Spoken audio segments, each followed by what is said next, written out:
I never thought I'd be the kind of woman who would fall in love with someone else while still sharing a bed with another man.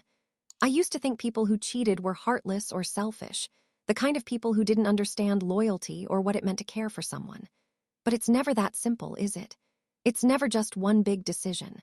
It's small moments, an unanswered text, a lingering glance, a voice that sounds kinder than it should. I was 28 when I met him, and I was already engaged. David and I had been together for 5 years. We built a life that looked perfect from the outside. Matching wine glasses, a well-fed cat, Sunday grocery runs, quiet nights on the couch watching whatever Netflix algorithm decided we'd like. He was a good man, steady, patient, reliable in a way that made other women tell me how lucky I was. And maybe I was lucky, but sometimes luck feels a lot like settling. I met Ethan at work. He wasn't even supposed to be on my team. He was filling in for someone on leave, some HR mess that was never fully explained. The first time I noticed him, he was laughing with one of the interns, and there was something in the way he laughed that caught me completely off guard.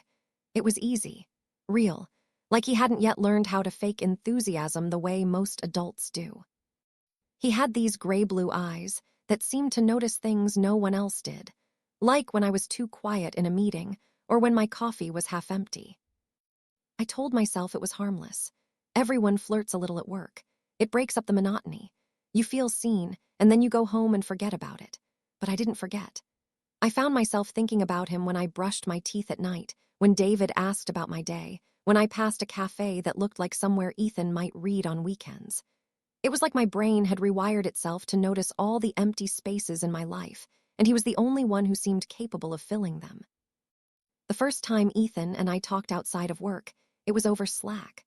I had messaged him about a project, and he replied with a joke about how my subject line sounded like an indie band name.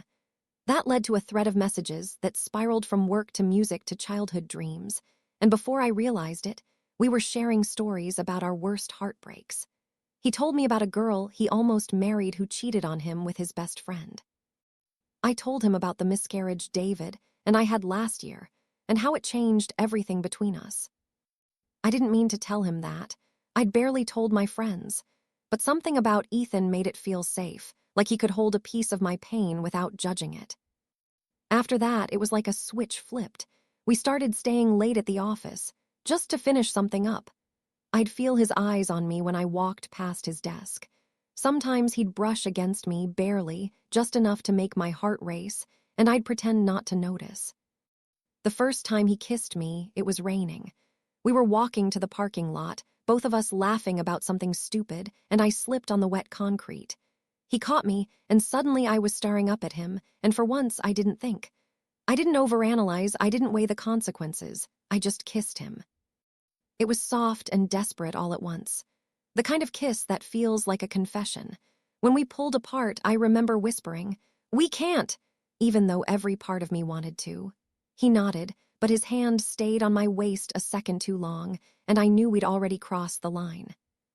What followed wasn't an affair in the glamorous movie sense. It wasn't candlelit hotel rooms or whispered I love yous. It was messy. It was stolen minutes in his car, coffee breaks that lasted too long, text messages deleted as soon as I read them. I told myself it wasn't serious, that I could stop anytime, that it didn't mean I didn't love David. But every lie I told myself made the truth louder. Ethan made me feel alive. David made me feel safe. I didn't know which one I needed more. One night, David came home early. I was in the shower, and my phone was on the counter. He saw the messages. Not the worst ones, but enough to know.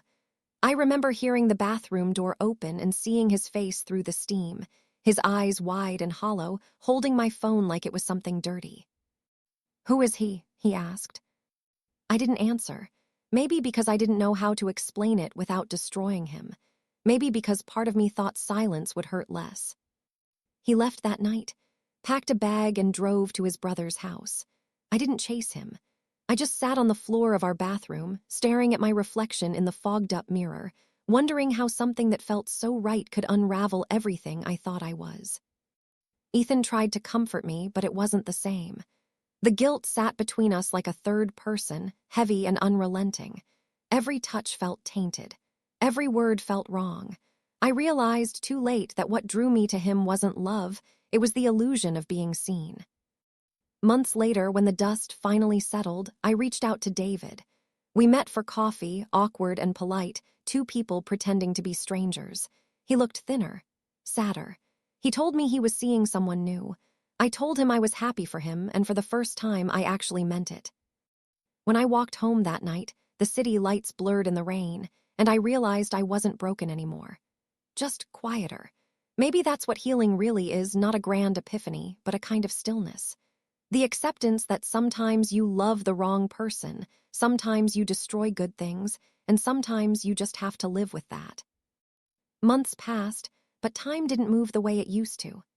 It stretched and folded in strange ways, like some days would rush by in a blur of meaningless tasks, and others would drag endlessly, every hour filled with the weight of remembering. Grief was strange that way. It wasn't just about losing a person, it was about losing the version of yourself that existed with them. At first, I threw myself into work. I thought if I kept busy enough, I wouldn't have to feel anything. My coworkers noticed the change. I was quieter, more focused, maybe even sharper in meetings. It was easy to confuse numbness for discipline. Ethan eventually left the company, and that helped, though we never had any dramatic ending. No screaming, no begging, no closure. He just stopped showing up one week, and I found out later he'd taken a job in another city. I didn't even text him goodbye. I told myself that meant I was strong, but the truth is, I just couldn't stand the thought of another conversation that ended with silence. Life kept going because it always does. I moved to a smaller apartment. I adopted another cat. I started cooking for one. I deleted old photos from my phone in batches, like tearing out pages from a book I didn't want to finish. Friends would invite me out, and I'd say yes sometimes. Though most nights, I'd just sit on the balcony with a glass of wine, watching other people's lives unfold through their windows. There was one night I remember vividly. It was summer, and the air was heavy and still. I was sitting out there, scrolling mindlessly through social media, when I saw a photo of David. He was at a wedding, smiling, his arm around a woman I didn't know. She looked like the kind of person who'd never overthink a text or cry quietly in the shower. She looked peaceful. And for the first time, I didn't feel jealous. I just felt this deep, quiet ache, like watching a door close gently behind someone you know you'll never see again. That night, I finally let myself cry, not the frantic, guilt-soaked sobs from before, but a softer kind. The kind that feels like forgiveness. I realized I'd been angry for so long, angry at him for leaving, at Ethan for making me feel something, at myself for ruining it all, that I hadn't left room for grace. The next morning, I woke up early and decided to walk to the farmer's market near my apartment. It was something David and I used to do together, but I hadn't been since he left. I walked past the coffee stand we always stopped at, the one where he'd insist on paying even though I'd already Venmoed him the week before. I passed the flower stall where he used to buy sunflowers just because. I bought a bouquet that day, not for anyone else, for me. I brought them home and put them in a chipped glass vase, and it felt like the smallest act of starting over. I started to write again after that. Not professionally, not for anyone else, just for myself. Journal entries that turned into long, winding letters to people I'd never send. I wrote to Ethan, to David, to the version of myself who thought love was something you could earn if you tried hard enough. Some nights, I'd write until my hands hurt, pouring out every unspoken word, every secret apology. It didn't make the pain disappear, but it made it make sense. About a year later, I ran into David again. It was pure coincidence. At a mutual friend's birthday dinner, he looked good. Older, maybe a little more cautious in the way he carried himself, but good. When our eyes met, there was this moment of mutual recognition, not of who we were, but of everything we'd been through. We talked briefly, just polite conversation. How are you? Where are you living? That sort of thing. His girlfriend was there, too. She seemed nice, warm. She smiled at me, genuinely, and it was strange how comforting that felt. Like maybe I hadn't been cast as the villain in their story after all. When I got home that night, I didn't cry. I just felt human again. Fallible, yes, but still capable of tenderness. It was a small victory, one no one else would notice, but to me, it felt monumental. Sometimes, late at night, I still think about Ethan. Not because I miss him, but because he represents something I can't fully name. A turning point, maybe, or a lesson I didn't want but needed. He showed me what happens when you mistake intensity for connection, when you confuse being seen for being understood. I think we all have that one relationship that dismantles us, that forces us to face the parts of ourselves we've been avoiding. Mine just happened to be the one that cost me everything I thought I wanted. Now, when I walk through the city, I notice things I used to overlook: the hum of a streetlight, the sound of strangers laughing, the way sunlight hits the water near the pier. There's beauty in the ordinary again, and that feels like healing. I still wear the ring David gave me sometimes, not on my finger, but on a chain around my neck. Not because I'm holding on to him, but because it reminds me of who I was before I broke myself open for the wrong reasons. It's a small, private reminder that love, even when it ends badly, still shapes us. I used to think infidelity defined me, that one terrible choice had rewritten my whole story. But maybe it didn't. Maybe it just showed me that love isn't something that's supposed to fix you. It's something that reflects who you are. And sometimes, you don't like what you see. I don't know if I'll ever fall in love again, at least not in the way I did before. But I think that's okay.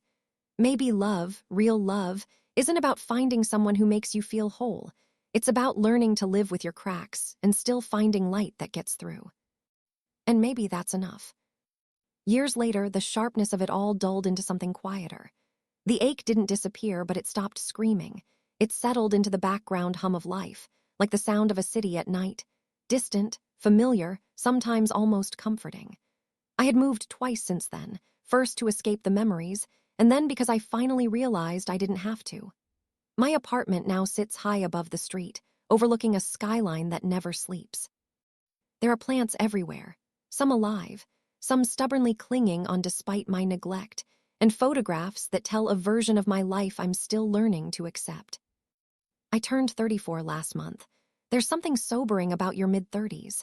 The illusion that everything is still ahead of you starts to fade, replaced by a different kind of truth, that you're already in it, right now, in the middle of your story.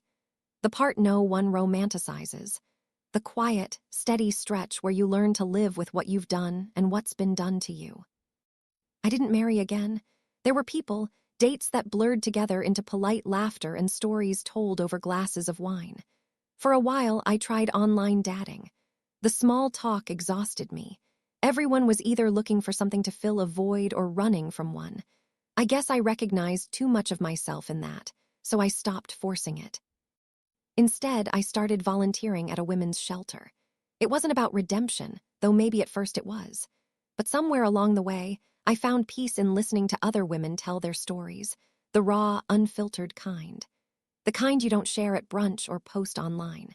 Stories of betrayal, of rebuilding, of rediscovering who they were before someone made them feel small.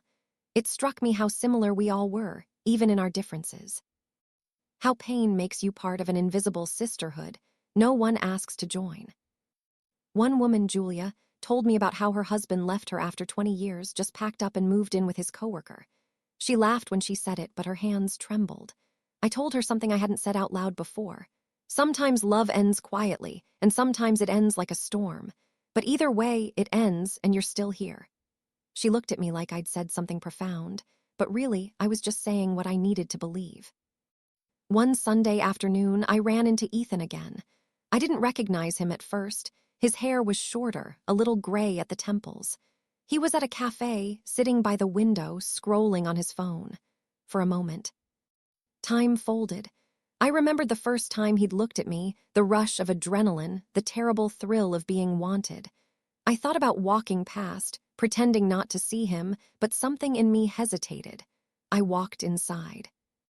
When he saw me, there was this flicker of surprise, then guilt, then something softer. "Hey," he said, just that one word, and suddenly I wasn't 27 anymore. I wasn't the woman who'd made all those excuses. I was just me, older, steadier. We talked. It was awkward at first, but then it was. He told me he was divorced, that it hadn't worked out. There was no bitterness in his voice, just tired acceptance. I told him about my work, the shelter, the writing I'd started again. He smiled, said he always knew I'd do something meaningful. I didn't tell him that he was part of why I did. We didn't linger. When I stood to leave, he asked, "Do you ever think about us?" I looked at him for a long moment and said, "I used to, but not the way you think." He nodded like he understood. Maybe he did. We hugged briefly, and when I stepped back, it felt final, not like closure, but something quieter. Completion. That night, I sat on my balcony again, years and lifetimes removed from the woman who'd once cried herself to sleep there. The city glowed below me, alive and endless. I thought about David. I thought about Ethan. I thought about the girl I used to be, the one who believed love was supposed to hurt to mean something. I realized, finally, that love doesn't have to consume you to be real. It doesn't have to be chaotic or dramatic. Sometimes love is just peace, the kind that comes when you stop trying to rewrite what's already been written. I don't regret what happened anymore. That's the truth I never thought I'd reach. Because every wrong turn, every heartbreak, every moment I thought I wouldn't survive, it all led me here. To this strange, calm life where I can breathe without waiting for the next storm. And maybe that's the real ending. Not the fireworks or the grand apology, but the quiet return to yourself. I finished my glass of wine, turned off my phone, and just listened to the hum of the city, to the sound of my own heartbeat, steady and unafraid. Somewhere out there, people were falling in love, breaking promises, starting over. And for the first time, I didn't feel like I was missing out. I felt free. I whispered into the night, almost to myself, "This time I choose me." And it was enough. Weeks turned into months again, and life didn't so much move forward as it simply unfolded. I kept thinking that healing would look like a clean break, some defining moment where I'd feel whole again. But instead, it came in small, uneven pieces. A morning where the sunlight hit my kitchen counter just right. A day where I didn't think about the past until late afternoon. A laugh that caught me off guard, spilling out of me like I hadn't forgotten how. One evening, I was invited to dinner by a mutual friend. I almost didn't go. I told myself I was too tired, but really, I just didn't want to see people who still saw me as the one who went through all that. But something inside me whispered, "Go anyway." So I did. The restaurant was one of those quiet, candlelit places where every conversation feels like it means something. There were about 8 of us, and for the first hour, it was small talk, jobs, vacations, the latest shows we'd watched. And then, halfway through dessert, someone asked, "Do you think people can really change?" It was a simple question, but it hung in the air. Everyone had an opinion, some cynical, some hopeful. When it came to me, I hesitated. I thought about all the versions of myself I'd been, the naive one, the reckless one, the heartbroken one, the woman sitting here now. "I think people can grow," I finally said. "Change feels too absolute, but growing, yeah, you learn, you stumble into awareness, and sometimes that's enough." No one said anything for a moment, but a few people nodded. It wasn't profound. It was just true. Later that night, as I was walking home, my phone buzzed. It was an unknown number. I almost ignored it, but something made me look. The text read, "Hey, it's David. Hope you're well." I stopped walking. My breath caught, not in panic, but in recognition, like hearing a song you haven't played in years. I stood on the corner of a busy street, the city alive around me, and just stared at his name on my screen. I could feel my pulse in my throat. It had been nearly 5 years since we'd last spoken. I didn't know what to say. I didn't even know what he wanted. I started typing 3 or 4 different replies and deleted everyone. Finally, I just wrote, I hope you are too," and I left it at that. He didn't reply right away. I kept walking, and the silence felt strange, not heavy, not painful, just open. When I got home, I poured a glass of water, sat down, and let myself think. What would I even want from hearing his voice again?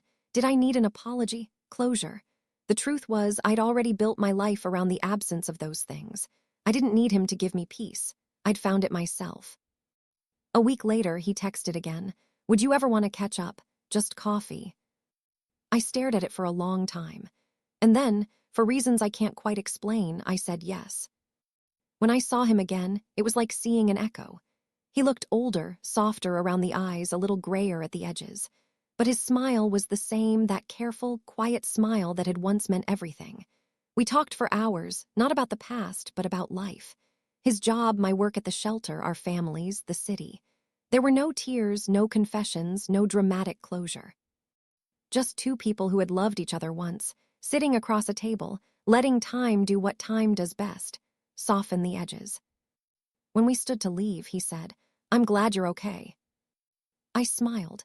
I really am. We hugged. It was brief, but it was enough. And as I walked away, I realized something. Not every story needs a happy ending to mean something. Some stories just need to end with peace. That night, I came home to my apartment, turned on the soft lamp by the couch, and sat in the quiet. I looked around at the flowers on the table, the books stacked haphazardly on the floor, the faint city light sneaking through the curtains. I thought about how many versions of myself had lived in this space, how each one had built something the next could stand on. I poured a glass of wine and stood by the window. The city was still buzzing, people still moving through their own stories, falling in love, falling apart, making the same mistakes and learning from them anyway. I thought about how human it all was, how inevitable and beautiful and deeply sad. For a long moment, I just breathed. No guilt, no longing, no need to rewrite anything that had already been lived, just a simple, quiet acceptance that this moment, this stillness was mine. And in that stillness, for the first time in a very long time, I felt whole. Years later, I sometimes catch myself thinking about how strange it is, the way life keeps going even after it feels like it shouldn't. There was a time when I couldn't imagine mornings without that knot in my stomach, that heavy ache that made everything seem muted and distant. But the thing about pain is, it doesn't really vanish. It just becomes something quieter, something folded into you. You stop fighting it, and somehow it becomes part of your strength. I never married again. That surprises people sometimes. They look at me, someone in her mid-40s, steady career, kind smile, laughter that comes easier than it used to, and they assume there must be someone waiting for me at home. But there is. Not in the way they expect, anyway. I have friends who feel like family. I have a small circle that fills my weekends with warmth and noise. I have a cat that's been with me for 12 years and acts like she owns the place. I have peace. Sometimes, late at night, I scroll through Reddit, old habit, I guess. I read people's posts about heartbreak, betrayal, that desperate confusion that comes when you realize love isn't what you thought it was. And it's like reading echoes of my own life, written by strangers who don't know they're writing pieces of my past. I don't comment often, but when I do, I find myself typing things like, "You won't believe this now, but it won't always hurt this much," or "Don't confuse pain with proof of love." I wonder if anyone ever really believes it when they're still in the middle of the storm. I know I didn't. There was a night, maybe 2 years after everything happened, when I went back through my old journals. I'd written everything back then, the fights, the discoveries, the way the house felt too big and too quiet after he left. It was all there, like someone else's story. I read those words and I didn't cry. I didn't even feel angry. I just felt compassion for her, for the version of me who kept trying to love someone who was already halfway out the door. For the woman who thought love meant holding on, even when it was clearly slipping away. The truth is, I've made peace with the fact that I'll never get the clean, cinematic closure I once wanted. There was no moment where everything clicked into place, no big realization that made all the pain worth it. Healing wasn't dramatic. It was gradual and quiet, almost boring at times. It was choosing to make breakfast one morning when I didn't feel like it. It was showing up to work and focusing on something small. It was saying yes to plans I wanted to cancel and letting people in, even when I didn't fully trust myself to. There were relapses, too, times when I thought I was fine, only to see something, a familiar street, a scent, a song that made everything rush back. But those moments stopped defining me. I used to think the worst thing in the world was to be betrayed. Now I know the real tragedy would have been never learning who I was without him. A few years back, I started writing, not journaling, not confessions, just stories. Some about love, some about loss, some that felt too close to the truth and others that were pure fiction. I didn't plan to share them at first, but one night I posted one under a throwaway username. It was a short story about a woman who stayed too long in a relationship that wasn't good for her and how she finally walked away. I didn't use names, but the details were familiar. The next morning, it had thousands of upvotes. People wrote paragraphs in the comments, some saying they'd lived the same story, some saying it gave them hope, some asking how I found the courage to leave. I didn't respond to many, but I read every single one. It was surreal, strangers connecting to something I'd once been ashamed of. That's when I realized something important. There's power in telling your story before it tells you. There's power in saying, "This happened, and I survived it." Every now and then, someone messages me privately after reading one of my posts. They'll say, "I think my partner is cheating. I don't know what to do." And I'll write back, "Start by trusting the voice inside you that already knows." Because it's true, we always know, long before we admit it. We just hope we're wrong because the truth feels unbearable. But facing it is the first step toward getting your life back. As for David, we never spoke again after that last coffee. I think that was the point. We said everything that needed to be said without actually saying it. Sometimes closure isn't a conversation. It's a quiet understanding that you've both moved on. I don't hate him. I don't wish we'd worked things out. I think we were who we were meant to be for that time. He taught me things I didn't want to learn, but needed to. He showed me how easy it is to lose yourself when you mistake comfort for connection. A few months ago, I ran into someone who used to know both of us. They mentioned he's married now with kids. I didn't feel jealous. I didn't feel sad. I just smiled and said, "I'm glad he found what he was looking for." Because I did too. It just didn't look like I expected. Now my life is full in a different way. I wake up to quiet instead of chaos. I go for walks without checking my phone. I travel sometimes alone and it doesn't scare me. I meet people, some who come, some who go, but I don't chase anymore. I've learned that love isn't something you lose. It's something you keep giving to yourself, to others, to the world, in little, steady ways. If you told me 10 years ago that I'd end up here, single, content, genuinely happy, I would have laughed. I thought happiness was something you shared. Now I know it's something you build. Sometimes, when I finish reading someone's heartbreaking post online, I wish I could reach through the screen, hold their hand, and tell them what I wish someone had told me. You will be okay. Not in the shallow, time heals everything way, but in the real, quiet way that sneaks up on you. One day, you'll look at the person in the mirror and see someone who didn't just survive, she rebuilt. And maybe that's what this is all for. Maybe we go through heartbreak so we can return to ourselves, more whole than we were before. Maybe love, even when it ends badly, is still a kind of beginning. When I close my laptop and crawl into bed, I can feel the faint hum of the city outside. Life moving forward. I smile to myself, thinking about how everything, every mistake, every betrayal, every heartbreak led me here. And for the first time in my life, I don't need to be loved to feel loved. I already am.